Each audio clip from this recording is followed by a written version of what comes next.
चलिए अगला 33 number question पे चलते हैं। 33 नंबर क्वेश्चन क्या कहता है उसके बारे में समझते हैं। 33 नंबर क्वेश्चन देखिए, हम हेडलाइट को हेडलाइट को घेर चुके हैं 33 नंबर क्वेश्चन के लिए। ये आपका क्वेश्चन है। ये क्वेश्चन क्या कहता है समझते हैं। 31-32 हो चुका है। 33 नंबर क्वेश्चन कहता है सिद्ध करना है, आपको याद रखिएगा, सिद्ध करना है कि किसी त्रिभुज की एक भुजा उस भुजा समांतर अन्य दो भुजाओं के भिन्न भिन्न है। समांतर अन्य भुजाओं की क्या है, भिन्न भिन्न है। भिन्न भिन्न पर प्रतिच्छेद करने के लिए एक रेखा खींची गई जाती है, जो तो अन्य दो भुजाओं को एक ही अनुपात में बांटा जाता है। इसके बारे में चलते हैं। तो इसके बारे में चलेंगे, इसका क्वेश्चन के आंसर जानेंगे, समझते हैं आगे। तो इसका देखिए ये डायग्राम आपका हो गया, याद रखिएगा ये आपका डायग्राम है। ये आपका डायग्राम है, ये पूरा आपका ये डायग्राम है।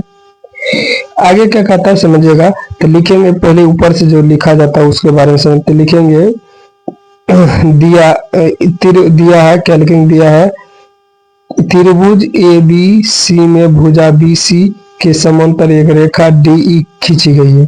बी सी के समांतर कौन रेखा खींची गई, डी ई खींची गई है। दोनों रेखा खींची गई है, जो ए बी को डी बिंदु पर तथा ए सी को ई बिंदु पर प्रतिच्छेद करता है। मतलब ए बी को, ए और ये बी को जो है, ए बी को क्या करता है, डी बिंदु पर प्रतिच्छेद करता है यहाँ पर, और कहता है ए सी को, ये जो भुजा है, ये भुजा इसको कहाँ, ई बिंदु पर प्रतिच्छेद करता है। आगे कहता है, आगे सुनिएगा आगे क्या कहता है।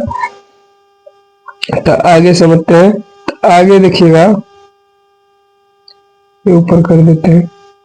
तो सिद्ध करना क्या है, सिद्ध करना है आपको, सिद्ध करना है ए डी बटे डी बी या बी डी कहिए और ए ई बटे ई सी का। अब रचना क्या कर रहे हैं, डी से ए सी पर और डी एम तथा ई डी एम तथा ई से ए बी पर ई एन लंब डाला जाता है। ये लंब देखे डाला जाता है, तथा ई बी ई पर डी सी को मिलाया जाता है। मतलब यहाँ समझिएगा, ये चित्र से, ये चित्र देखो, ये चित्र है। सब चित्र क्या क्या है, ये जो यहाँ से ये लंब दे दिया और यहाँ से ये लंब दे दिया। पहला बीसी को भी यहाँ से लंब दे दिया, इसको भी यहाँ से एक लंब दे दिया, ये लंब हुआ। आगे चलते हैं, रचना खींच चुके हैं। आगे कहता है क्या, परिमाण में चूंकि त्रिभुज का क्षेत्रफल हाफ गुने या 1/2 गुने आधार गुने ऊंचाई है, तो अतः ये जो क्षेत्रफल है त्रिभुज ए डी ई का क्षेत्रफल बाय त्रिभुज बी डी ई मतलब डी ई बी का क्षेत्रफल क्या था, वही दोनों को हाफ गुने आधार गुने ऊंचाई। तो दोनों को लिख दिए, सब सब मान लिख दिए सब, और बराबर ए डी बटे डी बी। अब ये कहाँ से हुआ समझते हैं। ये देखिए कहाँ से हो गया, पहले ये खत्म, ये खत्म, बच गया ए डी बटे डी बी, ए डी बटे डी बी, समीकरण 1। आगे समीकरण 2 में चलते हैं। त्रिभुज ए डी ई का क्षेत्रफल और त्रिभुज ई सी डी का क्षेत्रफल, ये हाफ बटे जो मान होता है त्रिभुज का लंब गुने आधार गुने ऊंचाई, दोनों का अलग अलग लिए। ये खत्म, ये खत्म, बचा कौन सी, ई और ई सी, समीकरण 2 क्लियर। आगे आगे समझते हैं, आगे समझते हैं, समझिएगा।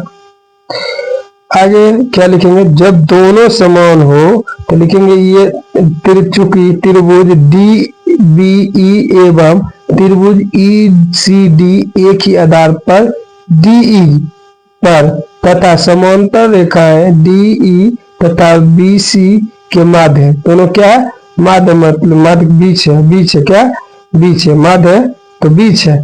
तो चूंकि इसलिए त्रिभुज डी ई बी का क्षेत्रफल त्रिभुज ई सी डी का क्षेत्रफल बराबर है। दोनों क्या बराबर, दोनों क्या बराबर है, याद रखिएगा।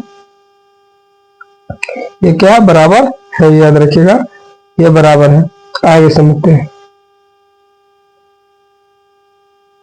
तो अब समीकरण 1 और 2 से चलते हैं। तो देखिए समीकरण 1 एवं 2 से तो दोनों क्या किए, बराबर कर दिए, दोनों त्रिभुज के बराबर कर दिए। जब दोनों त्रिभुज जब बराबर है तो दोनों की भुजा भी क्या होगी, आपस में ये बराबर हो जाएगी। त्रिभुज जैसे ए डी ई बटे टी पी ई और त्रिभुज ए डी ई बटे ई डी, पता ये कहाँ से आया है, देखिए यहाँ पर जो बराबर हम किए थे, ये जो बराबर यहाँ पर है, ये दोनों के यहाँ से बराबर आपका आया है। तो यहाँ से ये दोनों आपका ये और ये आपका